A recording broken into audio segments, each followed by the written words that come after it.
Welcome to February's installment of the Philippine Indigenous Languages Lecture Series, or PILS, for the year 2025. This year-long series of public lectures was organized in solidarity with the International Decade of Indigenous Languages from 2022 to 2032 as declared by the United Nations Educational, Scientific, and Cultural Organization, or UNESCO.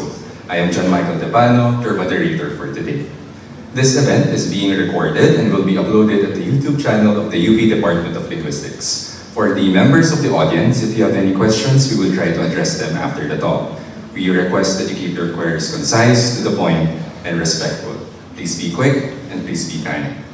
February's lecture will be on Ivatan, ISO 6393 Code, IVB, a language spoken in the northernmost part of Luzon.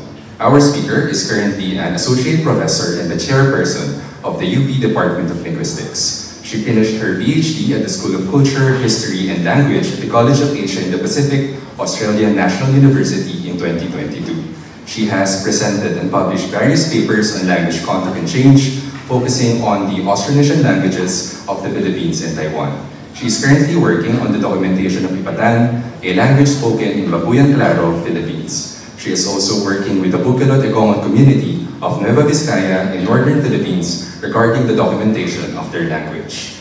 To give her professorial chair talk with the title, What Can Endangered Language Communities Tell Us About Cognition and Language Processing, let us welcome Associate Professor Maria Cristina Gallego.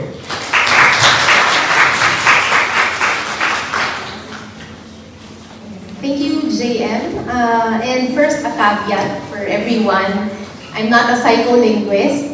Most of the stuff I've done revolve around historical linguistics, language contact, and language documentation. But from what I see in my work, I've seen evidence that can provide further insights into how individuals process their languages, especially for multilingual individuals. I would also first like to thank the UP Foundation for this professorial, professorial chair grant, which allowed me to deliver this professorial chair lecture.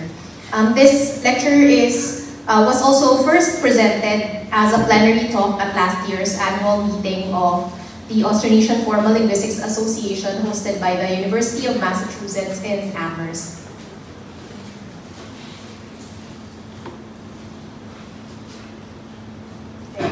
So I'd like to begin by emphasizing, I think everyone here already knows how linguistically diverse the Philippines is. So the country has about 187 languages, and it has a high linguistic diversity index of 0.85. So that means we're highly diverse in terms of the number of languages spoken in the country.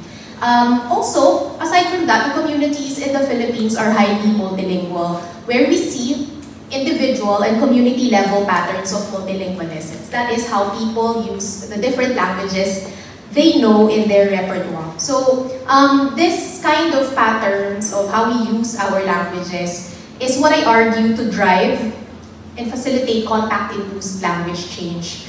Also emphasizing that multilingualism is the norm, not just in the Philippines, but also elsewhere in the world. And so understanding the mechanisms of multilingualisms, how we process the different languages we know, contributes to our understanding of cognition and language processing more widely. And I understand that the title of my presentation is a bit of a clickbait. I mentioned endangered language communities, but I actually will be focusing on the Babuyan Claro community for most of the talk here. So the Babuyan Claro community is located here. So it's one of the small islands bordering the Taiwan and the Philippines. So in Babuyan Claro, Ivatan is the local language, Ivatan with a B. And it is closely related to, I think, what is more familiar to most of you, the language of Batanes, which is Ivatan, with dialects Ibasay and Isamorong. The Itbayatan language of Itbayat Island, also in Batanes, as well as this language here called Yami or Tao, which is spoken in Lanyu, politically in Taiwan. Okay? So they all belong to the Batanic subgroup of Philippine languages. Administratively, however, Babuyan Claro is not part of Batanes, but it is part of the Babuyan group of islands, along with these other islands here. And this group of islands is predominantly Ilocano speaking. So what makes Babuyan Claro unique is that the people there speak a different language, Ibatan. Okay? So Ilocano, as you already know, is the lingua franca of Northern Luzon. So it is it also belongs to a different subgroup of Philippine languages, so also known as Cordilleran or Northern Luzon subgroup. So the current people of Babuyan Claro all descend from these first families here who came to the island in the late 1800s to the early 1900s. So these people were attempting to go back home to their community in Batanes, but particularly this family here, but they were stranded on Babuyan Claro. And that was the beginning of the history of the Babuyan Claro community. After the arrival of the first group here, we witnessed the coming of other families from either the Batanic-speaking population or the Ilocano-speaking groups. So these families, these 10, I think there are 10 families, first founding families in Babuyan Claro. And as you can imagine, even from this grouping here, as you can imagine, Ilocano has been a major player in the development of Ibatan. Okay? Not just in terms of ancestry in the deeper history of the community, but also in terms of the relationship between Ibatan and Ilocano, the languages. So, Ilocano has been the source of contact-induced features in Ibatan, but also in terms of vitality, Ilocano or Ibatan has been threatened by the position of Ilocano within the bigger region. But for the changing landscape of Babuyan Claro, specifically the socio-political landscape of the community, we've seen a reshaping of the language ecology of the community.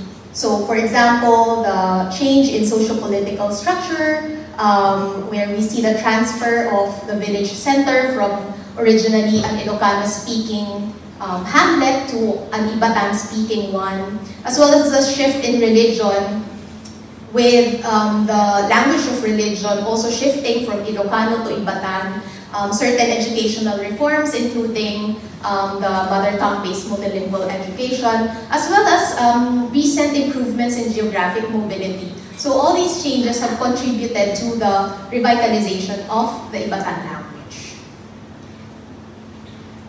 Now in this presentation, I will be talking about one interesting contact-induced feature in Ibatan, which is on the development of its parallel verbal morphology, and what we can learn about language processing more widely by looking at this very particular case study. So I understand that some bits of the lecture can be a bit technical for those who are not yet far into their linguistics program, but I'll try to make it accessible to the general audience. And if during the Q&A, I'm happy to walk you through some of the details that you might find confusing in the lecture. So I will talk about the verbal morphology of Ibatan and then connect the findings on this particular aspect of the language to what we can learn about how multilinguals use and process their languages. And then I will end the presentation by setting the future directions of research and how to further explore this topic. So first, I'd like to talk about some principles underlying language contact. So Mauschken in 2010 distinguishes different levels of aggregation and time depth in studying the phenomenon. And the levels that are most clearly, where language contact is most clearly observable are the levels of the individual and the community. So on the level of the individual, we see bilingualism as one of the most common consequences of language contact. Okay? So, and the outcomes observable on the individual level depend on our nature and degree of bilingualism, how well we know our languages. And on the level of the community, the kinds of variation observed among the languages of the bilingual individual comprise potential change that can be propagated across the community of speakers. And this depends on social factors and processes. So comparing Ivatan with its sister languages in the Batanic subgroup, the language is quite unique in that it shows contact-induced features which are not present in the other Batanic languages. So in terms of the lexicon, for example, Ivatan is considered a high borrower with 43.67% of loanwords versus native vocabulary. That's almost half of the lexicon of Ivatan. Its category as a high borrower is within the study, the cross-linguistic study by Haskell, Math, and Tadmore. So from this study, they've looked into different languages across the globe and determined what kinds of languages are considered high borrower and what's commonly seen in other languages. So in terms of structure, there are also a number of formatives in Ivatan that are contact-induced, and these are traced to Ilocano. So one example is for deriving ordinals, first, second, third. Una, pangalawa, pangatlo. So for Ivatan, there are two options. You can use the native option, cha, dadwa, for second, but you can also use Ilocano, may kadwa. So it depends on your preference as a speaker. In terms of pluralization, you also have two options for Ivatan. So when you pluralize, for example, women, so we have the native formative CV reduplication, maba bakas. Bakas is woman, and then if you derive or inflect for plural, so you reduplicate the first CV, so maba bakas. And then for Ilocano, balasang, which is maiden, dalaga, you reduplicate the first consonant vowel and then the first consonant again. So, babbalasang. So, it's not a preference of the speaker actually, it's lexically determined. So, if the root is Ilocano, then you follow the Ilocano structure. And if the root is native, you follow the native morphology. Okay? So, zooming in on verbal morphology, which is the focus of my presentation, as you know, the Philippine languages have a very interesting morphology or morphosyntactic feature, particularly on verbal morphology. So, Ivatan, as it is a Philippine language, reflects this Philippine type morphosyntactic structure. And it distinguishes voice, mood, and aspect. And for the voice category, we find the usual actor and undergoer distinction, where actor voice can be derived with further semantic specifications, namely inchoative, distributive, and durative. But we need not worry about the categories here. We are just focusing on one specific set of formatives, that is the actor voice durative. So, this category here. Yeah, so actor voice durative verbs in Ivatan are derived using two sets of prefixes. So one that is the native paradigm. There you go. So may disna. Disna is a native verb to mean sit. So you use the native stem or native formatives, native set of prefixes. May, pai, nay, etc. And then for non-native stems, here an example is kalap, to fish, which is a loanword from Ilocano. We use the non-native paradigm. So pag, nag, mag, etc. So this has been transferred from Ilocano. So the neutral form for Ilocano is ag. Okay, so to further illustrate these paradigms, the two sentences show the prefixes nai and nag, marking the native abang to ride on a rowboat and non-native lampitaw to ride on a motorized boat. Alright, so this non-native paradigm in Ivatan has become regularized in that it has come to apply not only for Ilocano loanwords but for loanwords in general. So English, Filipino, and Spanish, you use the non-native set of prefixes. So for example is tiro, to shoot, which is a loan word from Spanish. So just to guide you through the presentation, if you see green, that is non-native, and if you see, I think orange, that is the native material. So as mentioned, these parallel jurative paradigms are a unique feature in Ivatan. So if you compare this to Ivatan, which is the language spoken in Batanes, we don't find this parallel morphological structure. So for vidi, for example, vidi is a native verb to return, and then aeroplano, which is clearly a loan word from Spanish, to ride an airplane. Both words take the native verbal prefix nai. Right? So nai aeroplano, nai vidi.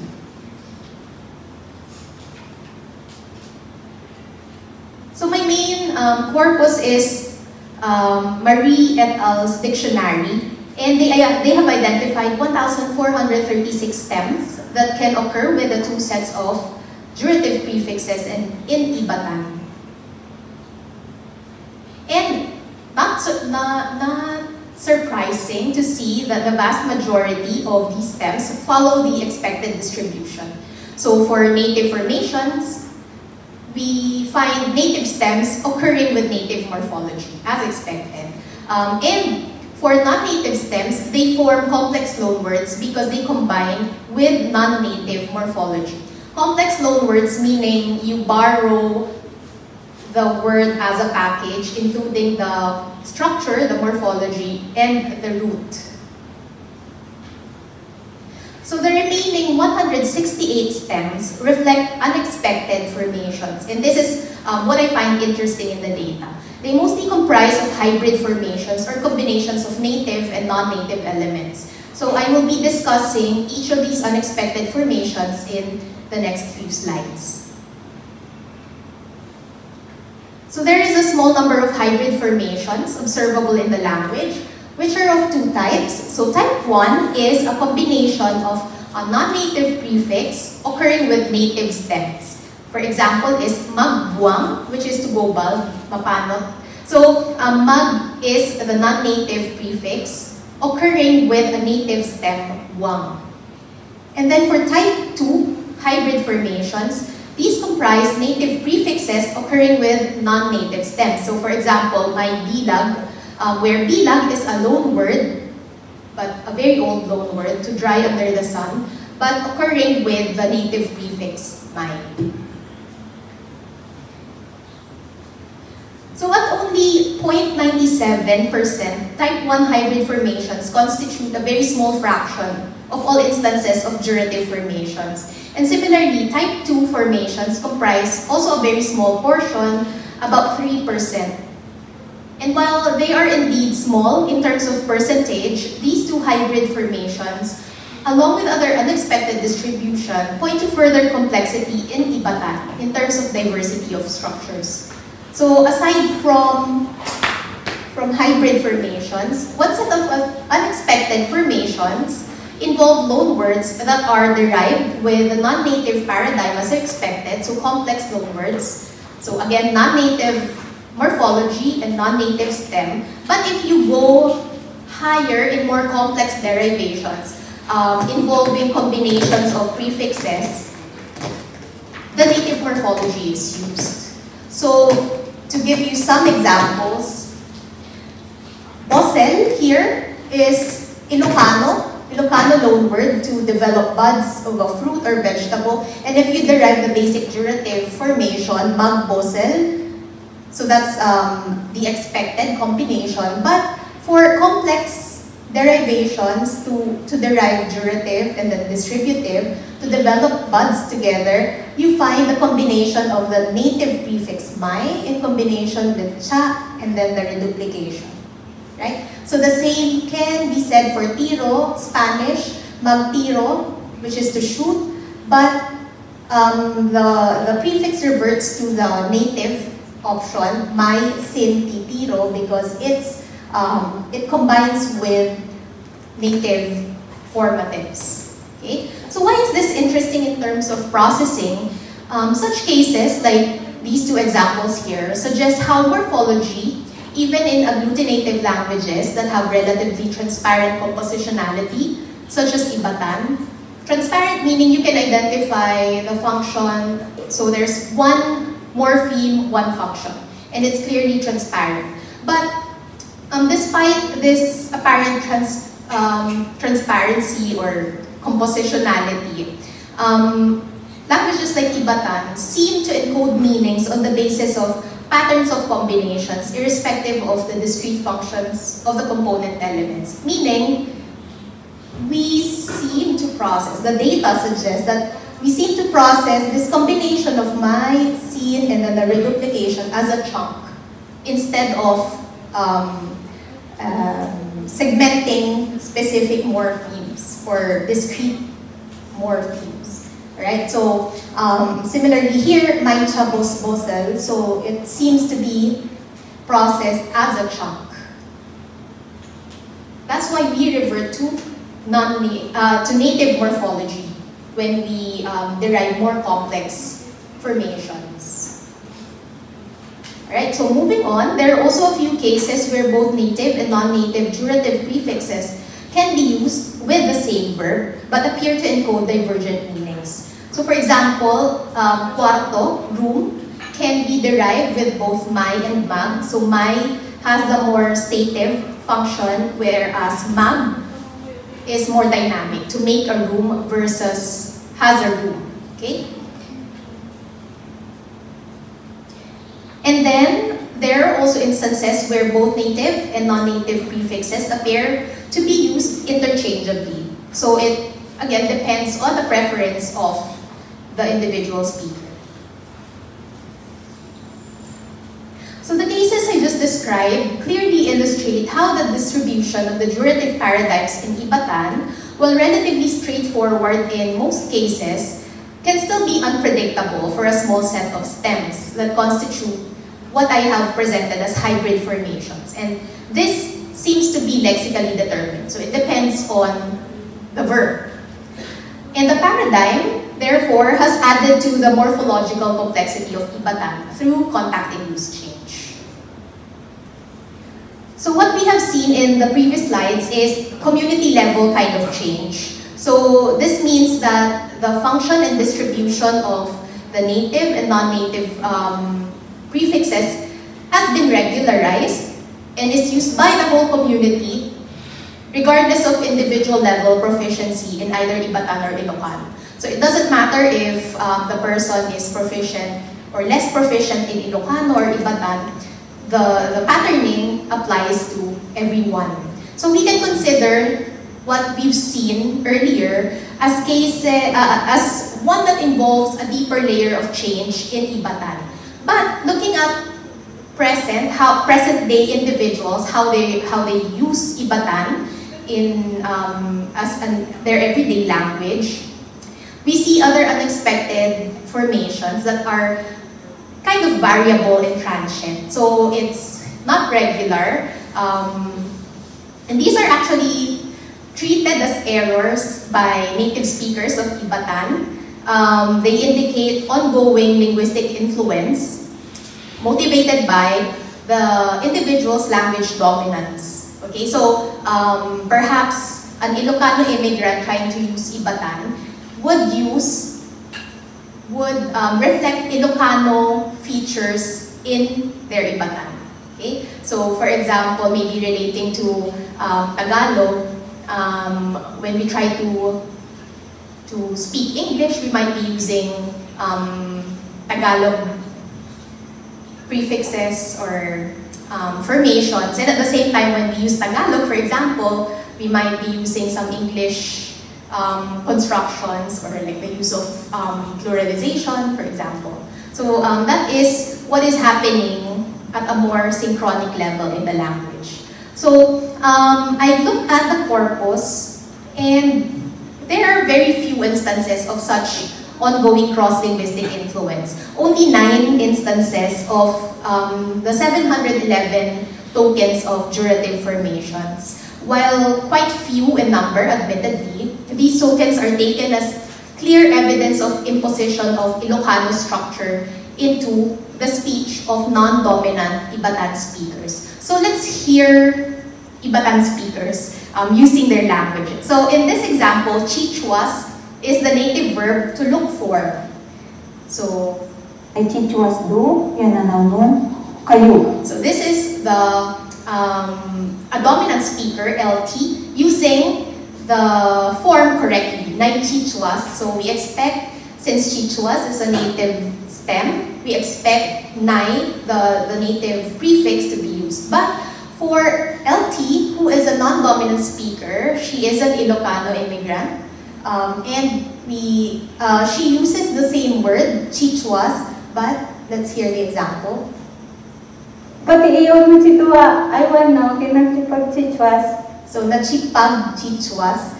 So, for native speakers of Ivatan, they would regard this as an error by LT, which we can analyze as the imposition of Ilocano into the speech of LT. Ilocano is the native language of LT.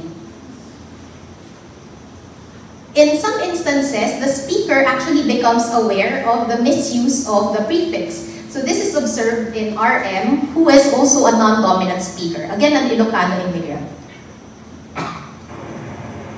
Kapag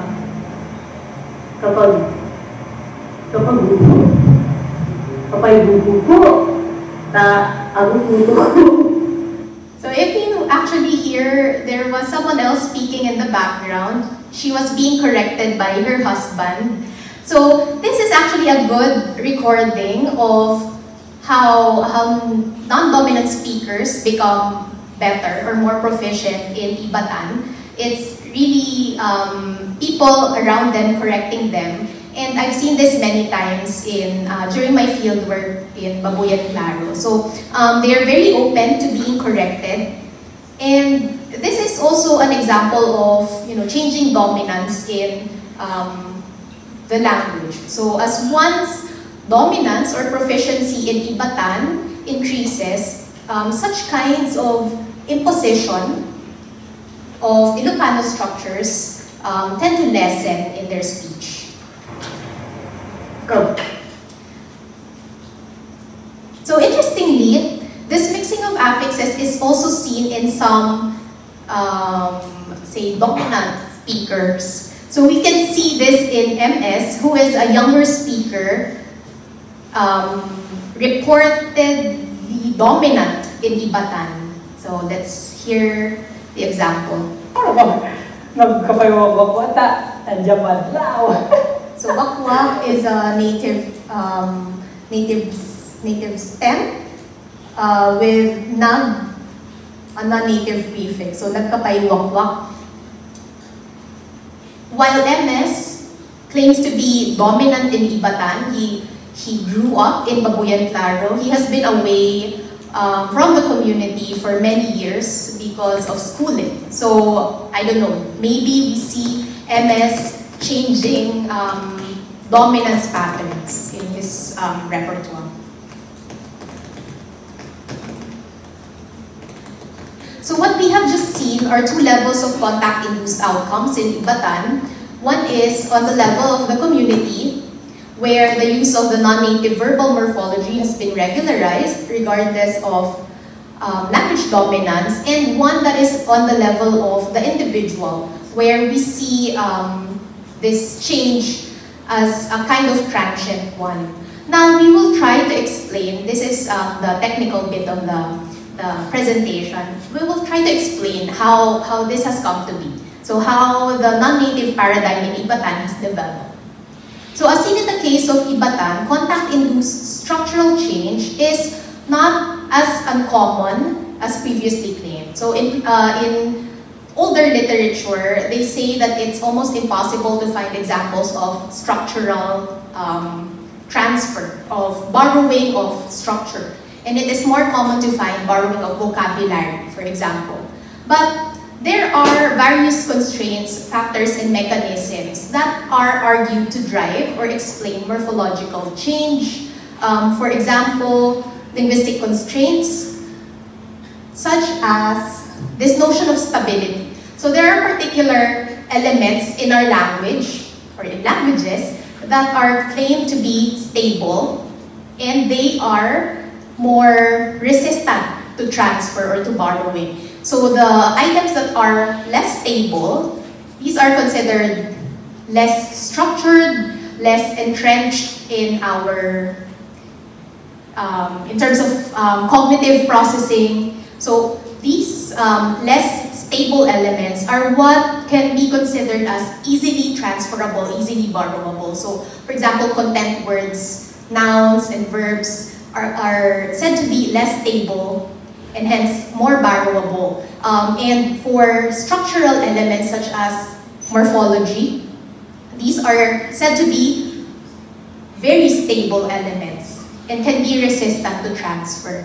However, this constraint can be overridden by other factors such as typological compatibility. So, if we look at the example, Ivatan and Ilocano, because they are Philippine languages, they're typologically very similar languages. Okay? So this must have facilitated the transfer of Ilocano morphology into Ivatan. Okay? They actually share a bunch of cognate forms.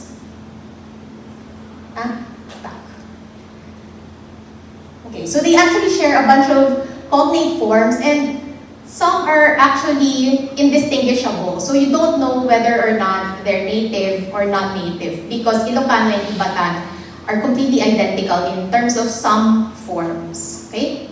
So it's quite straightforward then to integrate Ilocano structural elements into the grammar of Ivatan.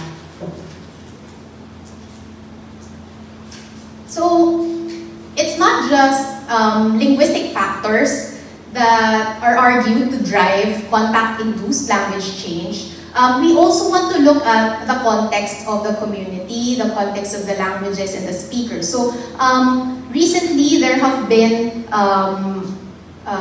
explanations for context-dependent approaches to explain language contact. Okay? So for morphology,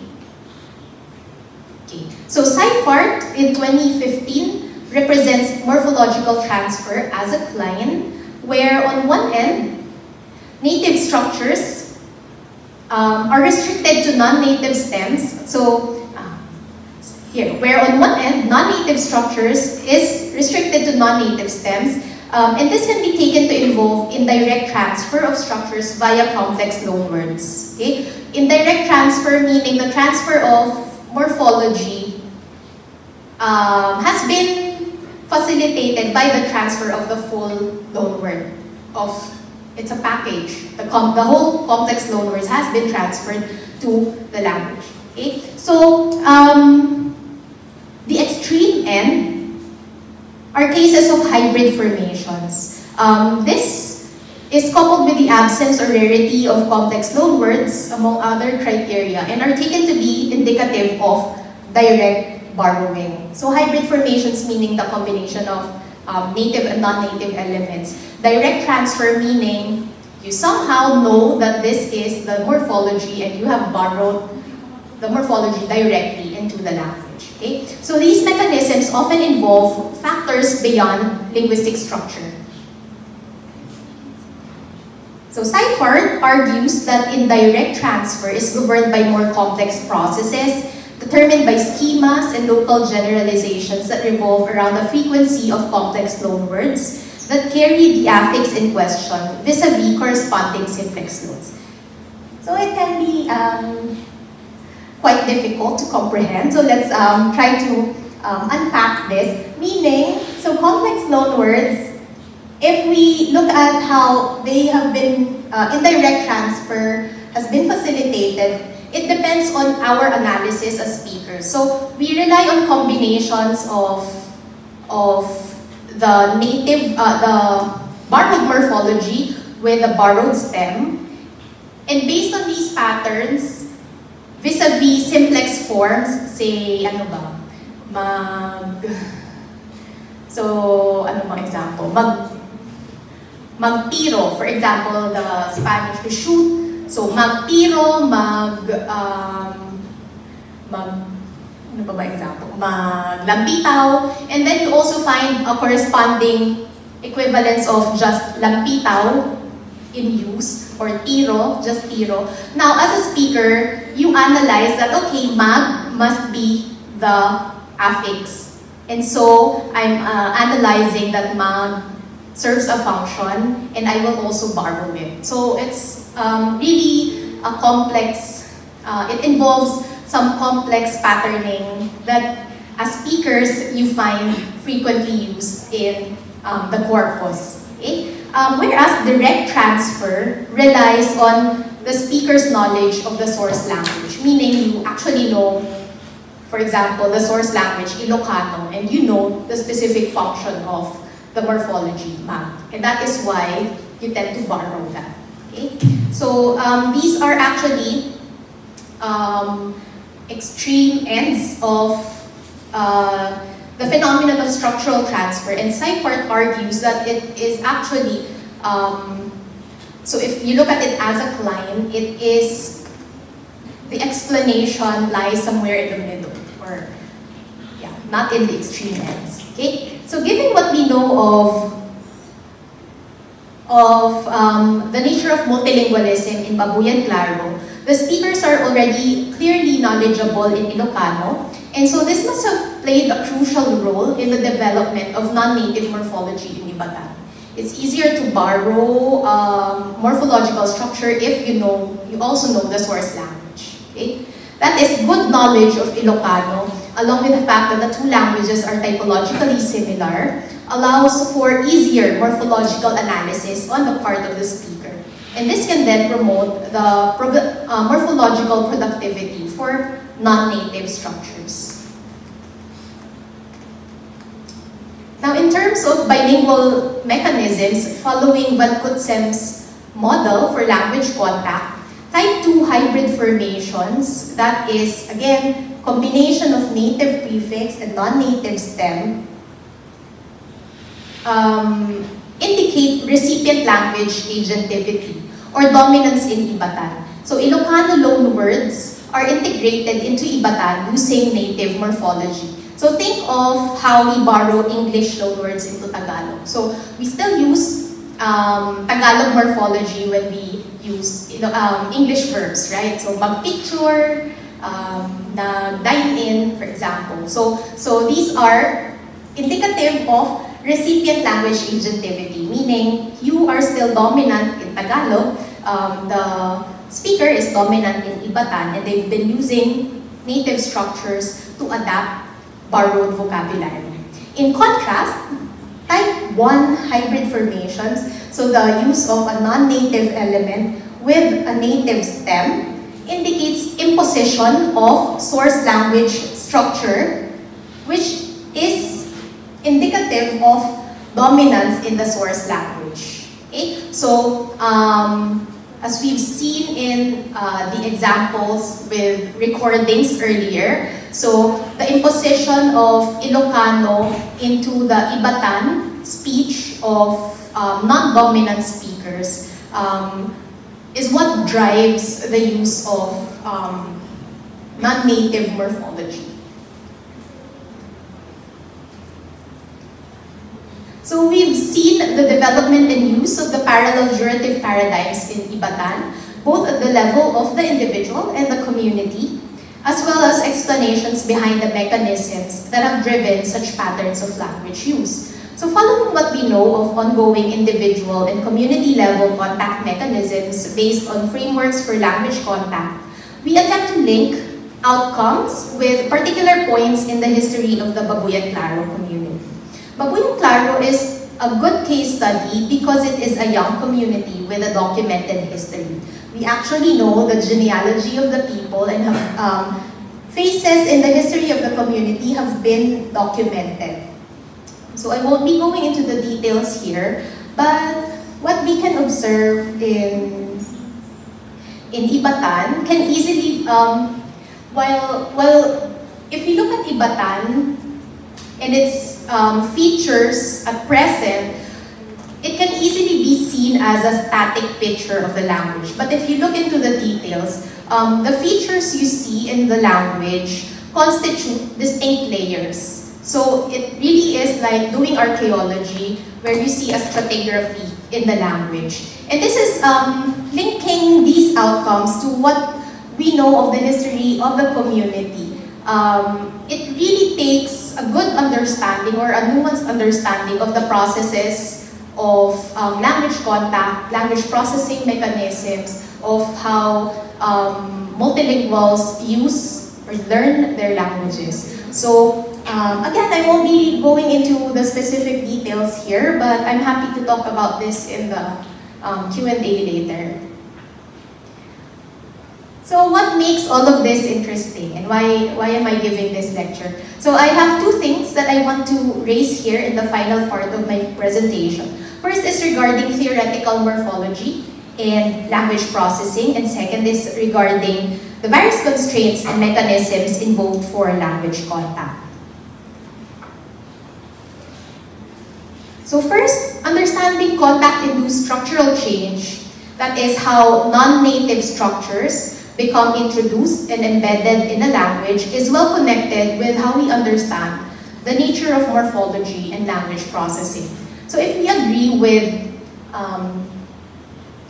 Seifard's claims regarding direct and indirect transfer of morphology, again in which indirect transfer entails a kind of analysis in the part of the speaker regarding morphological patterns via the frequency of complex loanwords vis-a-vis their corresponding simplex forms, this essentially agrees with the view of gradient morphology and acceptor-driven similarity across paradigm or worded paradigm approach. So if you're into theoretical linguistics, so this is one camp regarding how individuals process morphology. Okay? So to give a concrete example, we go back to this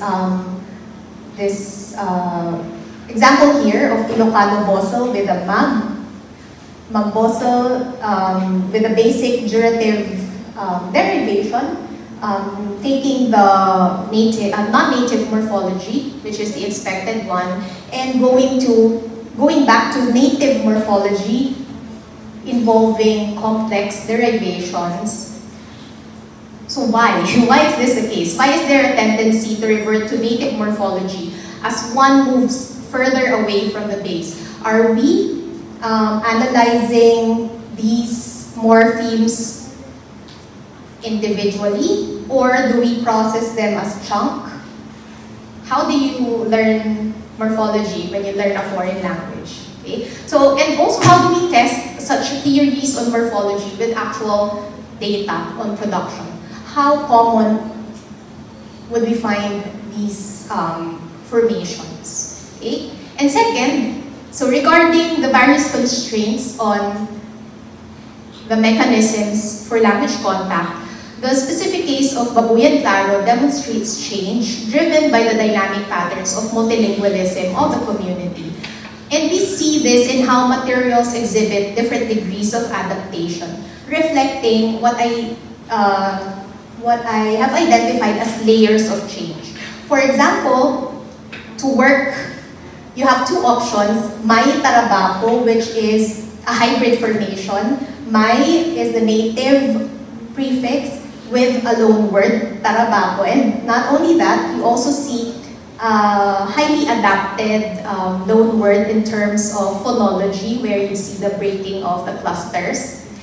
But younger speakers now prefer the form magtrabaho.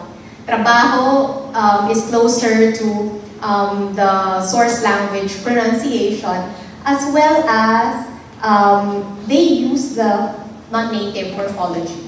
Okay? So it depends again on the preference of the speaker, on their history, on their language documents. Okay?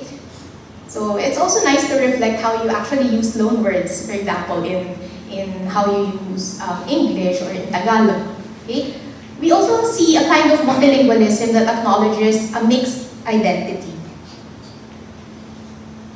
So So this is reflected in the early beginnings of the community, and this clearly contributes to the development and persistence of parallel native and non-native structures. Why is there a need to develop a non-native paradigm alongside a native paradigm? They fulfill the same functions. So what does it serve the community or the speakers? Here, the development of parallel morphology is said to be a reflection of how the boundaries between the languages are kept distinct. Okay, so there is maybe an unconscious effort to keep Ilocano and Ivatan separate with the use of distinct morphology. Okay?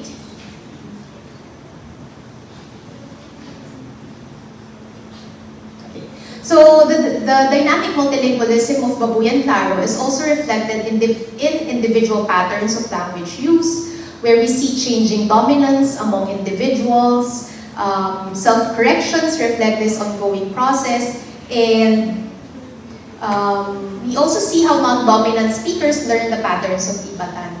There are also a multitude of factors interacting to drive contact-induced language change, from the actuation stage to the diffusion stage, meaning how a particular change is picked up by the whole community. And it's not yet clear how exactly this happens, but we acknowledge the importance of both psycholinguistic and sociolinguistic factors in both the levels of the individual and the community. For individual level psycholinguistic mechanisms, it is argued that language dominance plays an important role.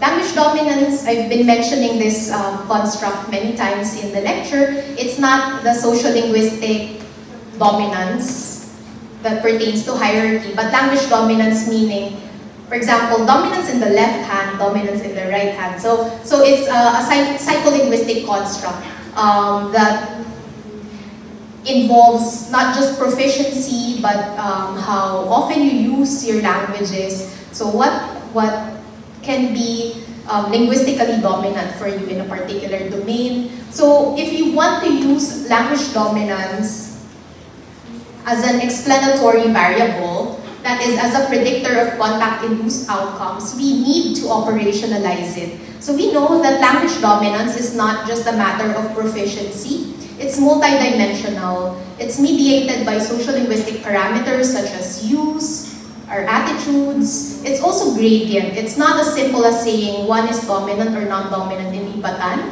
Different individuals have varying degrees of dominance, and this affects how they use the language. It's also dynamic and can change within one's lifetime. For example, maybe as a kid, you're more dominant in Tagalog, but as you become more proficient, exposed, and you've been using English for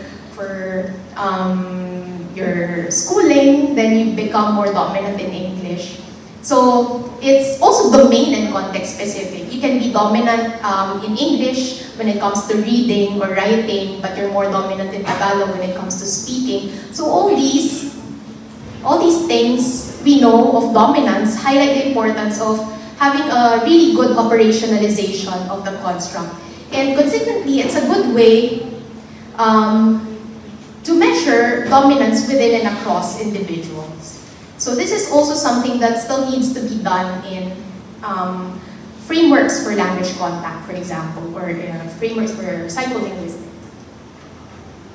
So the presentation is an updated version of my publication in 2023, which you can download here. It's, I think, open access. And yeah, so I'd like to thank everyone for bearing with me, listening through some technical things about language contact and language processing. But yeah, I'm happy to welcome questions from the audience. Thank you.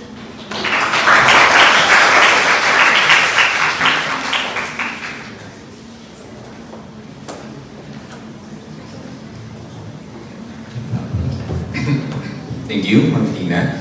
So, medyo pasok doon, nasasakto po rin itong topic na to doon sa aming syllabus sa 121, given na katatapos lamang ng aming discussion ng what makes Philippine languages, at pati doon yung discussion sa kung ano ba yung voice, so yung complex morphosyntactic feature na yun. At yung susunod na topic after nito ay yung dialectologies, pero kadalasan kasi ng literature doon, or at least yung mga nababasa for beginner level courses, ay naka-restrict pa lamang doon sa sounds and yung sa mga words. So maganda rin introduction ito para sa mga estudyante, kahit na rin doon sa mga kumukuha ng Link 166. Pero gusto ko lang po sana itanong ma'am, medyo nadaanan na kanina doon sa pag-present ng corpus, pero kadalasan po sa examples na binigay ay different speakers showing the different voice morphologies. Marami po bang pagkakataon kung saan within the same speaker, nagbabago-bago yung pag-affix niya ng mga salita? So, konti lang talaga yung what we classify as imposition of Ilocano into Ivatan. And we also see, you know, for example, LP, yung non-dominant speaker, the example I presented is a case of imposition, but actually there are also cases from the same speaker LT using the expected form. So it's not just variation across individuals, but within the same speaker, you also find variation. Thank you po. Baka may other questions tayo mula sa audience. Medyo varied yung ating audience is may Ling 1, Ling 110, Ling 170, Ling 166, at Ling 121. May questions? Si audience. Si Mark. Sir Mark. Dito na lang po, sige.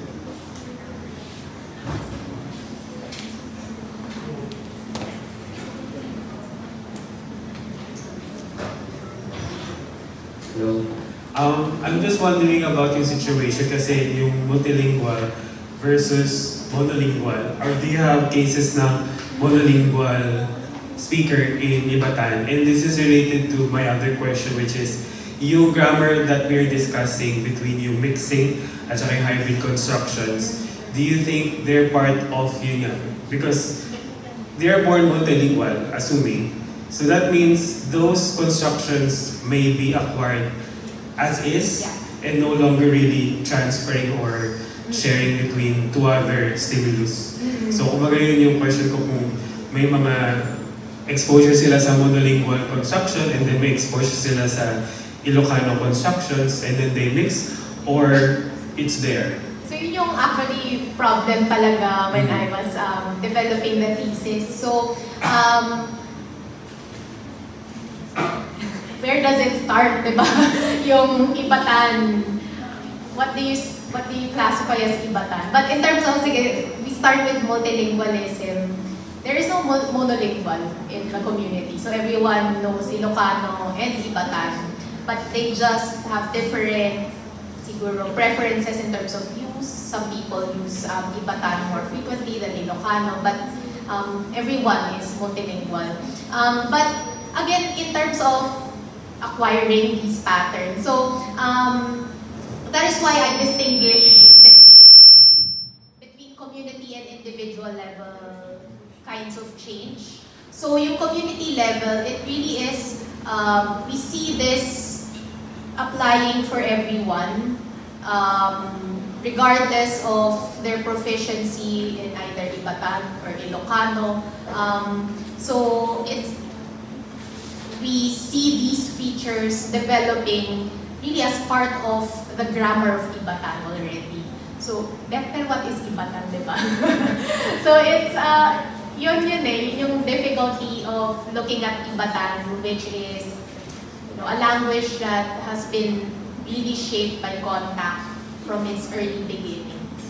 But if what we can maybe use as a criteria would be, you know, how regularized these features are found in different categories of speakers. So if they're quite regularly acquired or learned, regularly used by different kinds of individuals, then we can say that, okay, this is already a feature of Ivatan. Whereas, you know, there are different kinds of change that are happening among individuals, and they can be transient. So, hindi pa regularized. Some individuals would manifest a particular feature more than one individual. Then this is indicative of, you know, a very ongoing kind of change. So, who knows, maybe at some point, we'll see a trend towards, you know, a change in towards a particular feature, then that can be the direction of language change for Ibatan. Thank you po. Other questions from the audience? So habang nag-iisip po siguro sila, medyo ituloy ko po dun sa same thread.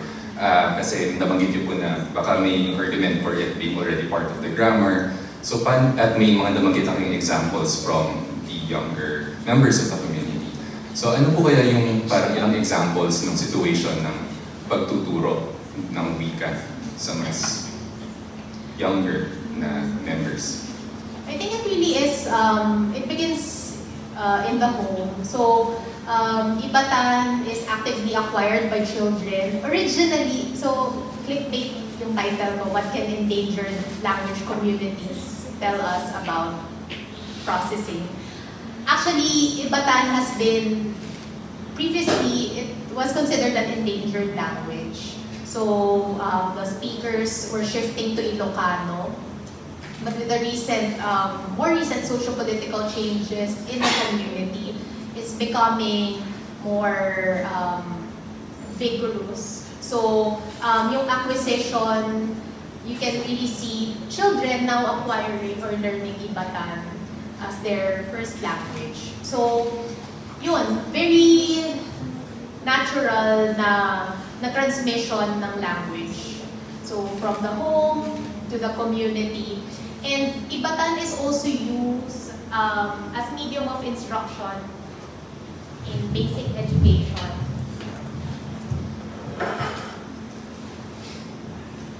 Hello. Ayan. So, Ibatan has been used as medium of instruction in basic education, at least when I did my field work in the community from 2018 to 2022. Pero I don't know with the recent changes in the language policy in the Philippines. But the teachers, actually it depends on the teachers.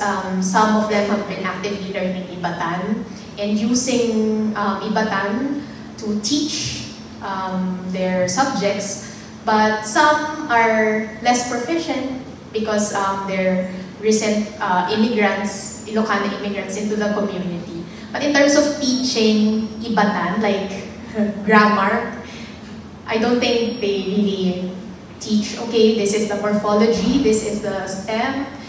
So it's really how you encounter the forms in the wild, parang ganun. And yeah, so it's memorizing these patterns. Thank you. Other questions from the audience? Raise hand lang if you have any questions. Diba parang when you memorize irregular forms in the language you're learning, it's also, I guess, the same for the hybrid formations. So, answer no one. Hello po, ayun. Doon po sa mga mas batang members ng community, malay po ba sila doon sa kaibahan ng Ibatan at Ilocano?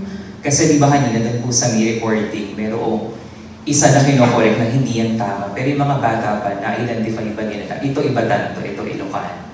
Medyo din ako doon. Isa rin yan sa mga unang questions ko when I was developing the research.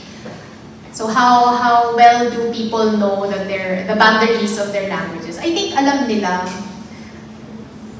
I don't know what age that starts, pero they know which is which. If they're using Ibatan, if they're using Ilocano. And interestingly, there is one sitio, hamlet in Babuyan Claro, na known for mixing Ibatan and Ilocano, and people would call them Ibacano. Kasi, tapos negative yung tingin doon. Especially for those who are really affiliated with the Ibatan group. they would tell them that this mixing is bad. It's improper use of the language. But if you talk to the Ibacanos, they are also aware of the mixing, but it's not a problem for them. It's natural. It's how we use our language. So you see, parang layered view of ethnicity as well. Parang for the Ibatans, alam nila yung history nila as mix of Batanic and Ilocano. Pero parang nag-crystallize yung identity as Ibatan. So we're now Ibatan. And yung recent mixing pa with, again, Ibatan and Ilocano is already seen as improper. Diba? Parang layered siya. And that is very interesting. Parang hindi lang language yung layered, but also how people see ethnicity in the community. Thank you po. Thank you po. Other questions?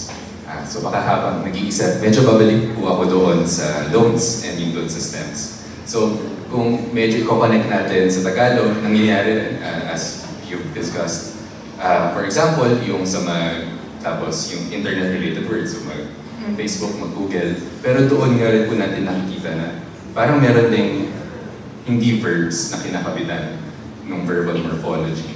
So parang sa mag-Jollibee, very meaning, parang punta ng Jollibee, bumili ng something, and so meron, doon po sa context ng inyong data, meron po bang restriction sa mga klase ng salita na pwedeng kabitan ng mga affixes? I think it's really similar to Tagalog din. So yung like Jollibee, and the default would be the non-native na formations. Mag-Jollibee pa rin for Ibatan. So I think in terms of restrictions, parang it follows yung typical na like Tagalog din na parang incorporation. Pero the default would be, especially if it's borrowed, the default would be the borrowed morphology.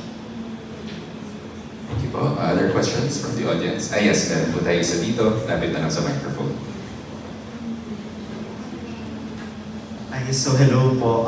Aware po ako na very morphology po yung focus ng discussion na ito. Pero sobrang na-interest po ako dun sa isang po example kanina kung saan may loan word, yung magtrabaho, may loan word. Yeah. And then, nagkaroon ng phonological change, yung naging may trabaho siya. Meron pa po ba tayong ibang examples po nung nagkaroon ng phonological change kapag may loan word na ginamit throughout the data po natin? Ang ganda kasi ng example ng trabaho kasi it's parang 2 layers eh. Yung may trabaho na older loan word, tapos fully adapted into the phonology of Ibatan. Tapos mas recent na pagpasok pa nung recent form na trabaho na parang yun na yung preference ng younger speakers. But if you look at different loan words generally in Ibatan, may mga loan words talaga that have been heavily adapted into the phonology of Ibatan. I can't think of a particular example at the top of my head, pero may ganung distinction. And then there are also loan words that are somehow less adapted, keeping yung forms closer to the source language. So may ganung ano din. So yun yung mga clues ninyo doon sa stratigraphy that I'm talking about. So yung forms that have been more adapted phonologically are indicative of a deeper layer of deeper history of transfer into Ibatan. And those that are less adapted, yun yung mas recent because of changing dominance patterns din ng most speakers. Thank you po. Parang ano din, sa Tagalog, halimbawa, yung mga lolo't-lola natin, baraso instead of braso, diba? Tayo braso na. We can easily pronounce yung clusters, but not for the older generations. Thank you. Sige.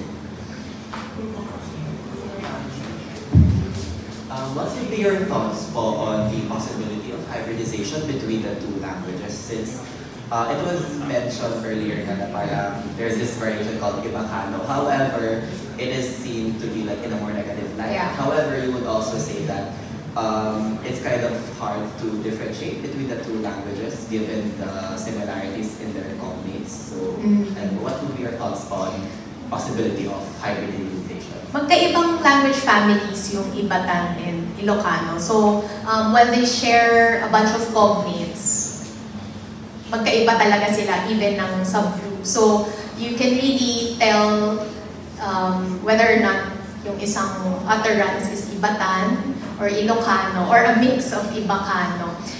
In terms of, whether or not we'll see Ibacano developing as a distinct language, like a Creole or a contact language. We don't know for sure kasi yun din yung sinasabi ko na regularity. So, as of now, yung how Ibacanos use their languages, hindi siya regularized. So, yung features are very transient. Parang konyo, ganun. So, it's transient pa yung features at hindi pa siya, napapasa yung crystallized Bacano into the younger generations. And one thing to note is that yung Ibacano na to, it's spoken in one sitio or maybe a group of sitios na close together, pero isang family. So malaking family sila. Parang ganun. So, baka yun. And also the negative attitudes of the Ivatan, more affiliated with the Ivatan group. Baka that might also affect the development of Ibacano as a distinct variety. Who knows, maybe in many years, baka mas regularized na siya.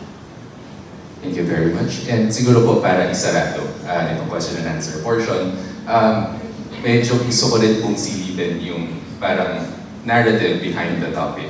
So paano po kayo nag-stumble upon this topic? So bago po pumunta sa field, may mga nabasa na in the literature at pumunta doon expecting that, or pumunta muna sa site at saka na-realize, ay may ganitong patterns pala, it might be beneficial to study it. Siguro, pukwento ko yung history why I came to focus on Ivatan for my research. So originally, yun nga yung yung interest ko is historical linguistics. So for my MA thesis, I was looking at parang mas broad na comparison of the Batanic subgroup. So Ivatan, Itbayat, Tao, and then Ivatan of Babuyan Claro. And when I was looking at the data, I've noticed sobrang distinct nga nung Ivatan of Babuyan Claro because of these contact-reduced features that are not observable in the other Batanic languages. So, also my interest in historical linguistics, I don't know how much you know about the Proto-Philippine debate and how, may Proto-Philippines ba? Wala? Are we seeing the similarities among Philippine languages as an outcome of inheritance from Proto-Philippines or as an outcome of contact among groups? So I wanted to really study mechanisms of contact to explain historical processes. So I chose Ivatan as a case study to understand contact mechanisms. So there is, maswerte ko kasi there is already a published dictionary, published grammar, and genealogy. So may book sila ng genealogy, kaya yung 10 families identified siya. Alam ng mga tao talaga where their families trace from dun sa 10 founding families ng Babuyan Claro. So meron ng existing data, but so may general idea ako where to look. Pero yung really identifying itong parallel verbal morphology, it really takes, a long time in the community, building corpus and observing, what's going on in the language para makapag-identify ka ng specimen na i-focus mo. So once again, many thanks to Ma'am Tina for engaging us and sharing your knowledge on the Ivatan language. Thank you din pala. Of course, I wouldn't end the presentation without thanking the Ivatan community who have helped me so much in my research, for welcoming me in the community for several months. Kahit na mahirap ang life, ganun, welcome ka nila to stay in their homes and spend hours of recordings. Yeah, so always grateful to the Ivatan community. Salamat for that. So this is circling back to one of the aims of the Philippine Indigenous Languages Lecture Series na i-present yung mga researches as outputs of the collaboration between the community and the linguists. So with that, on behalf of the UP Department of Linguistics, we present the Certificate of Appreciation. Let me read its contents. This Certificate of Appreciation is presented to Maria Cristina Gallego, PhD, for delivering the lecture, What Can Endangered Language Communities Tell Us About Cognition and Language Processing, held on 20th February 2025 as part of the PIL series of the University of the Philippines Diliman Department of Linguistics, signed by Assistant Professor Ria P. Rafael, Project Coordinator. Welcome na tayo maghahas kung kaya para makapag-picture taking with the full members of the audience.